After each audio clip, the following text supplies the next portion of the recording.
do oitavo, tudo bem? Que saudade de vocês!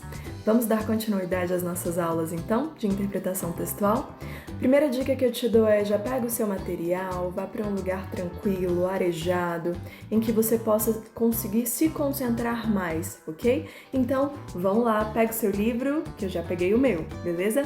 Hoje a gente vai dar continuidade às nossas aulas. Então, na última aula a gente fez a interpretação do texto do Guimarães Rosa. Hoje a gente vai fazer a correção do exercício e a gente vai adentrar um capítulo novo, que eu gosto tanto, capítulo 5. Vamos fazer a interpretação do texto Delicadas as Amizades. Isso mesmo, então pega o seu livro e vamos começar. Na página 86, nós tínhamos então o quadrinho, certo? E aí colocamos assim, você reconhece algumas das pessoas retratadas na imagem? E aí, com certeza, você verificou que se tratava do quadrinho da Turma da Mônica, né? E aí você tem lá a Mônica, você tem a Amy Winehouse, a Lady Gaga, a Madonna, pelo menos umas duas personagens eu tenho certeza que você conseguiu identificar. Olha a 2. A que tipo de gênero pertence essa imagem? Essa imagem aí, ela é comum em uma HQ, né? História em quadrinho, que a gente até, inclusive, produziu aí. Espero que você tenha finalizado a sua produção em casa, certo? Sei que muita gente não tem Instagram, então não tem problema. Quando a gente retornar, eu vou passar dando uma olhadinha em todas essas atividades, tudo bem? Vamos lá! Olha lá, página 91. Fizemos a leitura, então, do texto do Guimarães Rosa. E aí, a primeira questãozinha dizia o seguinte... Observe o subtítulo do texto, O Homem das Mil Línguas. Por que Guimarães Rosa teria recebido essa denominação? Com certeza porque ele tinha uma facilidade para aprender muitos idiomas ao mesmo tempo, entendeu? Então ele era poliglota, certo? A expressão mil línguas está empregada no sentido denotativo ou conotativo? Conotativo, né? É um sentido figurado das coisas. 2. As expressões a seguir foram empregadas em seu sentido figurado no texto. Registre a sua interpretação, ou seja, o que você entendeu com o termo resolveu trilhar outro caminho, sei lá, seguir uma nova profissão, nova carreira, né? O que você colocou aí? Guimarães rodou o mundo, ou seja, fez viagens internacionais para vários países, ok? Agora, olha o que a gente começa. Capítulo novo, capítulo 5. No capítulo 5, já tem como título o seguinte, grandes amigos, né? 1000 likes, grandes amigos, hashtag amizade, vale mais que tudo, hashtag amigos. E sim, o capítulo número 5, ele fará, né, essa relação entre a questão da amizade, do confiar no outro, do acreditar que um amigo vale muito mais do que ações, do que 1000 palavras, né? Do que uma ação positiva, o você pensar no outro, querer ajudar o outro, vale muito a pena. E é o que mostra pra gente esse texto aí, ó. Isso mesmo, delicadas as amizades. E aí ele vem falando pra gente nesse textinho, você fará a leitura por completo, ok? Só vou te dar a ideia do que se trata. Começa assim, pode-se dizer tudo o que se pensa a um amigo? Quanto de verdade suporta um amigo? Aliás, o que é a verdade? Como combinar, articular, fazer coabitar a verdade nossa com a verdade do amigo? E aí ele começa fazendo reflexões pra gente sobre a questão do que é ser um amigo, a postura de um amigo, o que é a amizade, em quem eu devo confiar, o que é confiar no outro. Então ele joga um monte de ideia bacana pra gente parar e refletir por que é importante.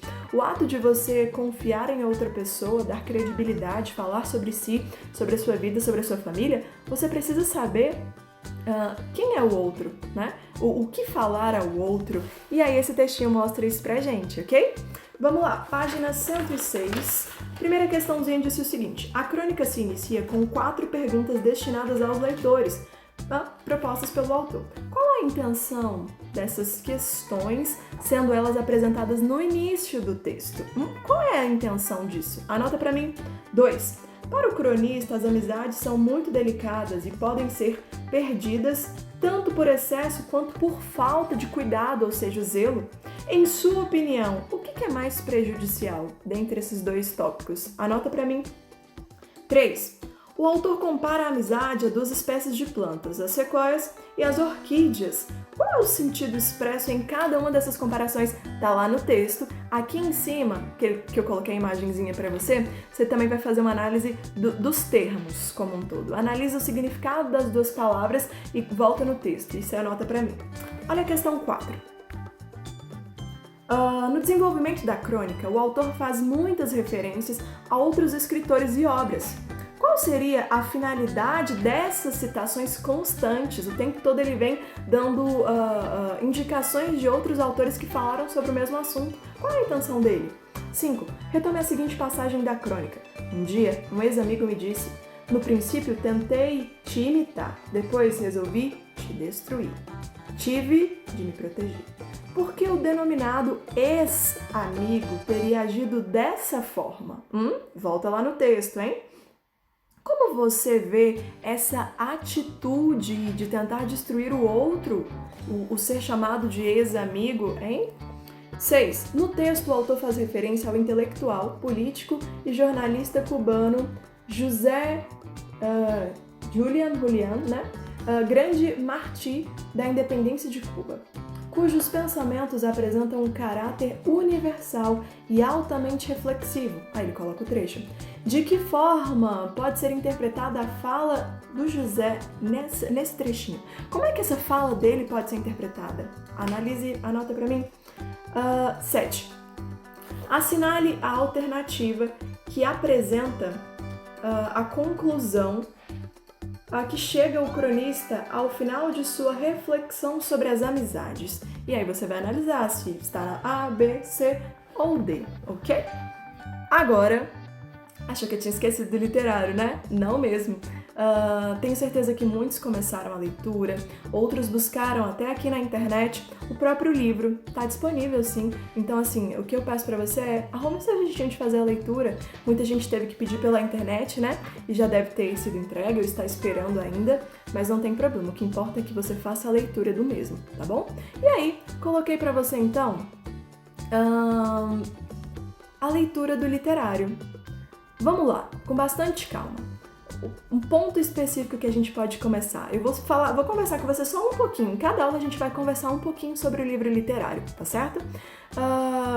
Malala Longe de Casa tem uma palavra que norteia a obra inteira.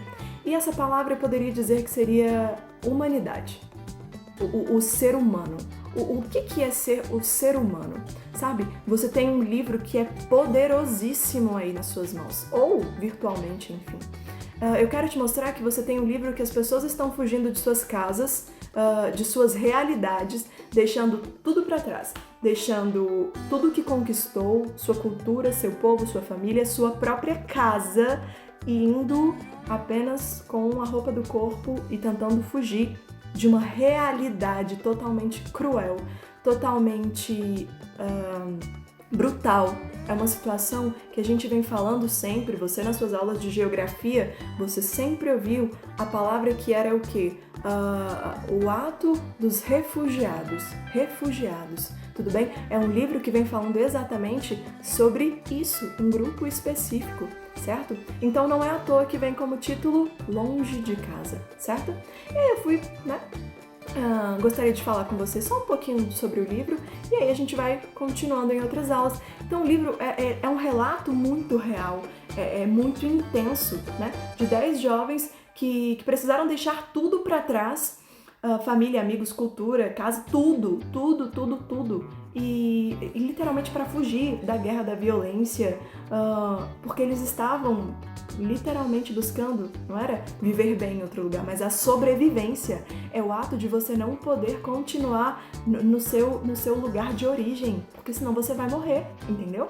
Então, eles lutam pela chance de uma vida, né? E se refugiam em outros países, né? E aí, em especial, a gente fala sobre a personagem que é real, é a Malala, certo? Que logo de início ela é baleada na cabeça, tudo bem? É baleada na cabeça porque ela luta pelo espaço, ela luta pelo estudo da mulher, ela luta pelo espaço da mulher socialmente. Então, para quem não conhece, a próxima dica que eu te dou é pesquisa quem é Malala. Então tem um monte de vídeo incrível, sabe, sobre discursos dela. Leia um pouquinho a respeito dela e aí a gente vem para a próxima aula, tudo bem? Eu espero que eu tenha conseguido te ajudar tanto na correção dos exercícios como na interpretação desse próximo texto, que você já deve estar fazendo aí o seu exercício. Continua a leitura do literário e faça suas pesquisas. Conte comigo, bons estudos, grande beijo.